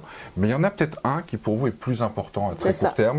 Envoyez la question, on le mettra en priorité, on essaiera d'y répondre et on va essayer de faire un cheminement, on va dire, assez logique dans la démarche de cette parenthèse. Voilà. Génial. Écoutez, on se retrouve la semaine prochaine. Merci Fabrice. C'est un plaisir. Très bonne semaine à tous. Et puis, on attend vos questions. Au revoir. À bientôt, au revoir.